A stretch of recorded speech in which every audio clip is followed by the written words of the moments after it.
അപ്പൊ നമ്മളിന്ന് എവിടെ പോണെന്ന് വെച്ചോ? നമ്മൾ പോകുന്നത് വട്ടമള. കേൾക്കുമ്പോ ഒരു മലയാളം പേര് പോലെ ഉണ്ട്, പക്ഷേ ഓസ്ട്രേലിയത്തെ ഒരു സ്ഥലമാണ്. അപ്പൊ ഇത് റോയൽ നാഷണൽ പാർക്ക് എന്ന് പറഞ്ഞിട്ട് ഒരു നാഷണൽ പാർക്ക് ഉണ്ട് അവിടെ. അതിന്റെ ഉള്ളില് ഉള്ള കുറെ ബീച്ചുകളുടെ ഇടയിലുള്ള ഒരു ബീച്ചാണ് ഈ വട്ടമള ബീച്ച്. ആക്ച്വലി ഞങ്ങൾ ഈ സ്ഥലത്തേക്ക് ഓൾറെഡി പോയിട്ടുണ്ട്, ബട്ട് അത്ര ഭംഗിയായതുകൊണ്ട് നമ്മൾ ഇന്നൊന്നും കൂടെ പോകാൻ പോകുന്നു. പിന്നെ വേറെ പണിയൊന്നും ഉണ്ടായിരുന്നില്ല. അപ്പൊ പിന്നെ സൺഡേ ആണ്. അപ്പൊ ഒന്നും കൂടി പോവാൻ തീരുമാനിച്ചു. അപ്പൊ അവിടെ ഈഗിൾ റോക്ക് ഉണ്ട്, വട്ടമുള ഉണ്ട്. This would be my 3rd or 4th time going there. എനിക്ക് ആ ബീച്ച് ഭയങ്കര ഇഷ്ടമാണ്. ആ ഈഗിൾ റോക്ക് എന്ന് കാണാൻ നല്ല ഭംഗിയാണ്. നമ്മൾ രാവിലെ തന്നെ വീട്ടിൽ ചെയ്ത് അത്യാവശ്യം വീട്ടിലത്തെ പണി കഴിഞ്ഞിട്ട് ഫ്രീ ആയിട്ട് ഇറങ്ങി. ഞങ്ങളപ്പോ റോയൽ നാഷണൽ പാർക്കിൽ എത്തിയിട്ടുണ്ട്. ഇവിടുന്ന് പല വഴിക്ക് പോവാം. ഈ റോയൽ കോസ്റ്റ് ട്രാക്ക് ടു ഓട്ട്ഫോർഡ് എന്ന് പറഞ്ഞ സ്ഥലത്ത് കൂടെയാണ് ഞങ്ങളിപ്പോൾ പോകാൻ പോണത്. അങ്ങോട്ടാണ് ഈഗിൾ റോക്ക്. ഈ വട്ടമുള ബീച്ച് ലഗൂൺ അത് താഴത്തേക്കാണ്. ഞങ്ങൾ അവിടെ മിക്കവാറും പോകും. അപ്പം ഞങ്ങളിനി വഴിക്ക് വെച്ച updates.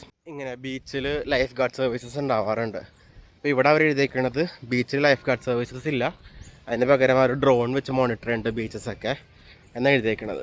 So I think the idea would be എന്തെങ്കിലും പ്രശ്നം വരികയാണെങ്കിൽ ഓടി വരുമായിരിക്കും. അതായിരിക്കണം ഐഡിയ. ഇത് ഇങ്ങനത്തെ ട്രാക്കുകൾ ഞങ്ങൾ പല സ്ഥലത്തും കാണാറുണ്ട്. ഇങ്ങനെ എന്താ പറയുക, ഐ തിങ്ക് ഇറ്റ്സ് ടു കുറച്ചും കൂടി ആക്സസിബിലിറ്റി കൂടാനുള്ളതാണ്. വീൽ ചെയർ ആക്സസിബിൾ ആണെന്ന് തോന്നുന്നില്ല, എന്നാലും കാലിന് വലിയ ആരോഗ്യമില്ലാത്തവർക്കും ആക്സസ് ചെയ്യാൻ പറ്റും. ഇതേ നമുക്ക് കടൽ ഇവിടെ നിന്ന് കണ്ടു തുടങ്ങാം കേട്ടോ. ഇവിടുന്ന് ജസ്റ്റ് ഒരു ചെറിയൊരു ഗ്ലിംസ് കാണുന്നുണ്ട്. ഞാൻ ഇവിടെ വന്നതിന് ശേഷം ഏറ്റവും ഭംഗിയുള്ളൊരു ബീച്ചാണത്. ലൈക്ക് അത്രയൊരു ബ്ലൂവും ഗ്രീനും. ഞാൻ ഫസ്റ്റ് ഇവിടെ വന്നിട്ട് ഞെട്ടിപ്പോയി. ഒരു ബീച്ച് ഇതാണ് ഫസ്റ്റ് പ്രോപ്പർ വ്യൂ. ഈ വ്യൂ ഫസ്റ്റ് കണ്ടപ്പോഴാണ് ചിച്ചു ഞെട്ടിത്തരിച്ച് ഓസ്ട്രേലിയനെ ഇഷ്ടപ്പെട്ടത്. ഒരു ടർക്കോയി എന്താ പറയുക, അങ്ങനത്തെ ഒരു കളർ, ഗ്രീൻ ബ്ലൂ അങ്ങനത്തെ ഒരു സംഭവമാണ്. നല്ല രസമാണ് കാണാൻ. ഇത് ഇനി ഇതിൻ്റെ തന്നെ പല പല വ്യൂകൾ കാണുന്നതായിരിക്കും ബേസിക്കലി.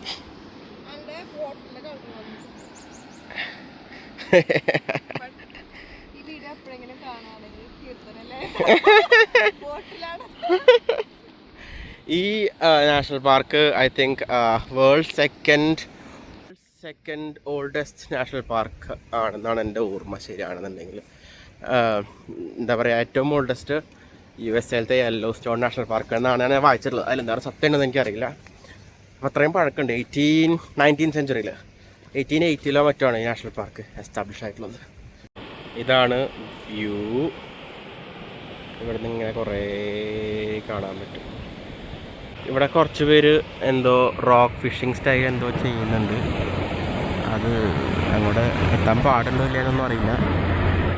പക്ഷേ ഇതാണ് ഫസ്റ്റ് വ്യൂ. ഞങ്ങളിത് ഈഗിൾ റോക്കിലേക്ക് കയറിക്കൊണ്ടിരിക്കുകയാണ്. ഈ സ്റ്റെപ്സൊക്കെ കയറി വേണം മേലൊക്കെ എത്താൻ. ഇവിടുത്തെ പ്ലാന്റ്സൊക്കെ വേറൊരു ലുക്കാണ്. ഈ ബുഷ് ഔട്ട് ബാക്ക് ബുഷിലത്തെ പോലത്തെ ഇതാണ് കൂടുതൽ. ഇത് കണ്ടോ, ഈ ഒരു സെൻറ്റർ ഭാഗത്തായിട്ടൊരു ലൈറ്റ് ഗ്രീനും അതിന് ചുറ്റൊരു ബ്ലൂവും ഒരു മിക്സായിട്ടാണ് വരുന്നത്. എനിക്കറിയില്ല ക്യാമറയിൽ കിട്ടുന്നുണ്ടോയെന്ന്, പക്ഷെ ഇത് നല്ല രസം കാണാൻ. ഭയങ്കര ഒരു തെറാപ്യൂട്ടിക് ഫീലാണ്. ഇത് ഒരു ക്ലിഫാണ്. ഫ്ലൈറ്റ് കാണാം. കോൺടസ് ആണെന്ന് തോന്നുന്നുണ്ട്. അപ്പോൾ അതെ, ഇവിടെ ഒരു ക്ലിഫാണ്. ഇതെനിക്ക് അങ്ങനെ പോയി ആ ക്ലിഫിൽ അടുത്തെത്തും തോന്നുന്നുണ്ട്. ഈ ക്ലിഫിലും ഈ പറഞ്ഞ പോലെ ഞാൻ ഫ്രണ്ട്സായിട്ട് വന്നിട്ട് ഇരുന്ന് ഫോട്ടോ ഒക്കെ എടുത്തിട്ടുണ്ട്. ഞാനിപ്പോൾ ആ ക്ലിഫിൻ്റെ അവിടെ വന്നിരിക്കുകയാണ്.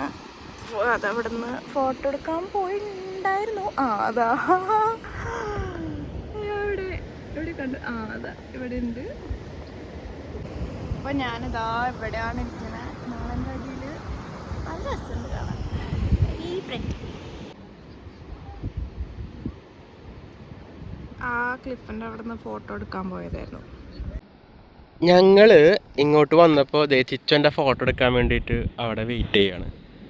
അവിടെ വന്നപ്പോൾ ഉണ്ട് ഇവിടെ ഒരു വീൽ ചെയർ ആരുടെയാണോ എന്താണെന്നോ ഇവിടെ ആൾക്കാരൊന്നുമില്ല. ഒരു അബാൻഡൻഡ് വീൽ ചെയർ കാണുന്നുണ്ട്. എന്താ സംഭവം എന്നൊന്നും അറിയില്ല. ഇതിപ്പോൾ ഞങ്ങൾ പോയിട്ട് അവിടെ റിപ്പോർട്ട് ചെയ്യും. അപ്പോൾ ഞാനങ്ങടെ വന്നപ്പോൾ ഉണ്ട് ഇവിടെ കണ്ടോ കുറച്ച് ആൾക്കാരൊക്കെ ഇരിക്കുന്നുണ്ട്. ആൾക്കാർ ഫുഡ് അടിക്കുന്നുണ്ട്. എന്താ സംഭവം എന്നറിയില്ല. മേ ബി അവരുടെ ആവും. നോക്കട്ടെ എന്തായാലും. പെട്ടെന്ന് വീൽ ചെയർ കണ്ടപ്പോൾ എന്താണാവോ എന്ന് വിചാരിച്ചു. ലുക്സ് ലൈക്ക് ഇവിടെ ഫുഡ് അടിക്കുന്ന ആൾക്കാരുടെ ആവാനാ ചാൻസ്. ഓക്കെ, ഞങ്ങളിപ്പോൾ ഇവിടുന്ന് കുറേ ഫോട്ടോസ് എടുത്തു. ഞാൻ പറ്റുകയാണെങ്കിൽ എൻ്റെ ഒപ്പം അറ്റാച്ച് ചെയ്യാം ഫോട്ടോസ്. എന്നിട്ട് കുറച്ച് ക്യാമറയിലും എടുത്തു, കുറച്ച് ഫോണിലും എടുത്തു. ഇപ്പം നമ്മളിനി അടുത്തത് നമ്മൾ ക്ലിഫിൻ്റെ മേലെ നിന്ന് ആ ബീച്ച് കണ്ടു. നെക്സ്റ്റ് നമ്മൾ അടി ചെന്നിട്ട് ആ ബീച്ച് അടുത്തുനിന്ന് കാണാം. കേട്ടാ ഞങ്ങൾ സാധാരണ രാവിലെ ബ്രേക്ക്ഫാസ്റ്റ് കഴിച്ചിട്ട് ഇറങ്ങും. എന്നിട്ട് ഇതുപോലെ എവിടെയെങ്കിലും ട്രക്കിങ്ങിന് പോയിട്ട് പിന്നെ ലഞ്ചിനാണ് പോവാം. ഇന്ന് കുറച്ച് ഡിഫറെൻ്റ് ആയിട്ട് നമ്മൾ ലഞ്ച് കഴിച്ചിട്ടാണ് വന്നത്. പക്ഷേ ഇനി എന്തായാലും ഇങ്ങനെ ചെയ്യണ്ടാവില്ല. ഭയങ്കര ചൂടാണ്. ഭയങ്കര ചൂടെന്ന് എനിക്ക് തോന്നുന്നു ഓൾമോസ്റ്റ് 30 ഉണ്ട്. അപ്പോൾ ഡയറക്റ്റ് സണ്ണിൻ്റെ അടി വരുമ്പോൾ ഒരു സുഖമല്ല. പിന്നെ ഇങ്ങനെ വരുന്നുണ്ടാവില്ല മിക്കവാറും. എന്നിട്ട് കഴിഞ്ഞ് വട്ടമുള ബീച്ചിലേക്ക് പോയിക്കൊണ്ടിരിക്കുകയാണ്. എന്താ പറയുക, ഞാൻ ഓസ്ട്രേലിയയിൽ വന്നിട്ട് കുറേ ബീച്ചിൽ പോയിട്ടുണ്ട്. ആ ബീച്ച് എനിക്ക് personally one of the most beautiful തോന്നിയിട്ടുള്ള ബീച്ചുകളാണ് വട്ടമുള ബീച്ച്. രണ്ട് സൈഡിലും ക്ലിഫ് പോലെ നടുക്കൊരു ലഗൂൺ പോലെ കൊടുത്തിട്ട് നല്ല ഭംഗിയുള്ള ബീച്ചാണ്. എനിക്കും അതെ. ബിക്കോസ് ഞാൻ ഇവിടെ വന്നിട്ട് ആദ്യം വന്ന ബീച്ച് ഇതല്ല. അല്ല അത് ഇതിന് ശേഷമായിരുന്നു. ഹയാംസ് ബീച്ചും അടിപൊളിയാട്ടോ. ഹയാംസ് ബീച്ച് വേറെ ഒരു സംഭവം തന്നെയാണ്. പക്ഷെ എനിക്കിഷ്ടമായത് കേവ്സ് ബീച്ചാ. കേവ്സ് ബീച്ച് അടിപൊളിയായിരുന്നു. പിന്നെ ഇത് പക്ഷെ മേലെന്ന് കാണുമ്പോൾ എനിക്ക് ഭയങ്കര ഇഷ്ടമാണ്. പക്ഷെ അടിന്ന് കാണുമ്പോൾ ഇറ്റ്സ് ലൈക്ക് ഓക്കെ. ഇതിപ്പോൾ നമ്മൾ ഇങ്ങനെ ഇറങ്ങി തിരിച്ച് വട്ടമുള ബീച്ചിലേക്ക് എത്തണം. That is the idea. ഇത് കണ്ട, ഇതാണ് സീ. നേരത്തെ കാണിച്ച സംഭവം തന്നെ, എന്നാലും നല്ല ഭംഗിയാണ്. സ്പീഡിൽ ഇറങ്ങിപ്പോകുന്നുണ്ട്. എനിക്ക് തോന്നുന്നു നമ്മൾ കയറണേക്കാളും നല്ല വ്യൂ ഇറങ്ങുമ്പോഴാണ് അല്ലേ? കാരണം കയറുമ്പോൾ നമുക്ക് ഈ ബാക്കിലേക്കുള്ള ആ ഒരു പാത്ത് മാത്രമേ കാണുള്ളൂ. ഇറങ്ങുമ്പോഴാണ് ഫുൾ വ്യൂവിൽ ഈ ബീച്ച് കാണാൻ പറ്റുന്നത്. എന്തോ ഒരു കിളി പോലത്തെ സാധനത്തിനെ കണ്ടെന്ന് വന്നിട്ട് ഫോട്ടോ എടുക്കാൻ പോകുന്നത്. കുറേ ശബ്ദം കേൾക്കുന്നുണ്ട് കിളിയാണ്. സാധാരണ അതിങ്ങനെ വഴിയിലോട്ട് വരാറുണ്ട്. കുഞ്ഞിക്കിളിയാണ്, നല്ല ഭംഗിയുണ്ടായിരുന്നു. കുഞ്ഞിക്കിളിനെ എനിക്ക് വലിയ പേടിയില്ല. നോക്കാം അതിന് കാണാൻ പറ്റും. ഇത് വട്ടമുള ബീച്ചിലേക്കുള്ള വഴിയാണ്. ഇത് ഇറങ്ങിപ്പോണ്ട്. പിന്നെ വീഡിയോയിലും കേൾക്കാം, നല്ല ശബ്ദം കേൾക്കാം. ആൾക്കാർ ബീച്ചിൽ എൻജോയ് ചെയ്യണ ശബ്ദമാണ്. ബീച്ചിൻ്റെ ചെറിയ വ്യൂസൊക്കെ ഇവിടെ നിന്ന് കണ്ടു തുടങ്ങാം. കണ്ടോ, നല്ല രസമുള്ള ബീച്ചാണ്. ഞങ്ങളിതേ ബീച്ച് എത്താറായിട്ടുണ്ട്. ബീച്ച് നിൽക്കുന്നത് നല്ല ബ്ലൂ കളർ ക്ലീൻ ബീച്ചാണ്. കുറേ ആൾക്കാരുണ്ട്, പക്ഷെ എന്നാലും അത്യാവശ്യം തിരക്കാണ്. ഇന്ന് നല്ല വാം ഡേ ആയ കാരണം ഇത്രയും തിരക്ക് ബീച്ചിൽ. ഇനി ഞങ്ങൾ കുറച്ച് നേരം ബീച്ചിൽ ടൈം സ്പെൻഡ് ചെയ്യും, വീട്ടിൽ പോകും. That is I. നല്ല വെയിലായിരുന്നു, അത് കാരണം ഞങ്ങൾ അധികം നേരം ബീച്ചിലിരുന്നില്ല. 2 മിനിറ്റ് നിന്നിട്ട് പോന്നു, വീട്ടിൽ പോകാൻ തീരുമാനിച്ചു. ഓക്കെ, അപ്പോൾ ഞങ്ങൾ ഈഗിൾ റോക്കിലും പോയി, അതായത് മേലെയും പോയി, വട്ടമുള ബീച്ചിലും പോയി, താഴെയും പോയി. ഇനിയിപ്പോൾ വീട്ടിലേക്ക് പോകാനുള്ള പ്ലാനാണ്. Chichu, tell me, how to much do you rate this? I would rate an 8. പിന്നെ ആരെങ്കിലും ലൈക്ക് ഇവിടെ മിക്ക സ്ഥലത്തും നല്ല സ്ഥലത്ത് എത്തണമെങ്കിൽ നമ്മൾ ട്രക്ക് ചെയ്ത് കാണണം. അപ്പോൾ ആരെങ്കിലും ഓസ്ട്രേലിയക്ക് എപ്പോഴെങ്കിലും വരികയാണെങ്കിൽ this is one of the best places to visit. Because ഭയങ്കര അത്യാവശ്യം നല്ല സിമ്പിളുമാണ്. പിന്നെ വ്യൂ ഇസ് അൺഡിസ്ക്രൈബിളി ഗുഡ്. നല്ല ഭംഗിയാണ്. എന്താ പറയുക, പറഞ്ഞ പോലെ വല്ലാണ്ട് ബുദ്ധിമുട്ടാണ്ട് എന്താ പറയുക നല്ല ഭംഗിയിൽ കാണാൻ പറ്റിയൊരു സ്ഥലമാണ് ഇത്. ബാക്കി എല്ലായിടത്തേക്കും വാട്ടർഫോളും ഒക്കെ മിക്ക സ്ഥലങ്ങളും, എല്ലായിടത്തും അല്ല, കുറേ ഹൈക്ക് ട്രക്ക് ഒക്കെ വേണം കയറാൻ. പിന്നെ ഒരു ടിപ്പ് എന്താണെന്ന് വെച്ച് കഴിഞ്ഞാൽ രാവിലെ വരിക, ഇതുപോലെ ഭയങ്കര ചൂടായതുകൊണ്ട് നമുക്ക് ഒരു റിയൽ വൈബ് കിട്ടിയില്ല.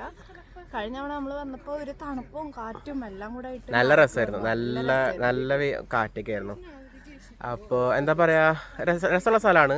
പക്ഷേ പറഞ്ഞ 2 പ്രാവശ്യമൊക്കെ വന്നു കഴിഞ്ഞാൽ പിന്നെ 3 പ്രാവശ്യം വരാൻ വലിയ ഇതൊന്നുമില്ല. ഞാൻ പിന്നെ ഫ്രണ്ട്സായിട്ടും വേറെ ചുറ്റുമായിട്ടൊക്കെ വരുന്ന കാരണം 3 പ്രാവശ്യം വന്നുള്ളൂ. Okay, by. അപ്പൊ ഇനി നെക്സ്റ്റ് വ്ളോഗിൽ കാണാം. അടുത്ത പ്രാവശ്യം കാണുമ്പോഴേക്കും വണക്കം. ബൈ.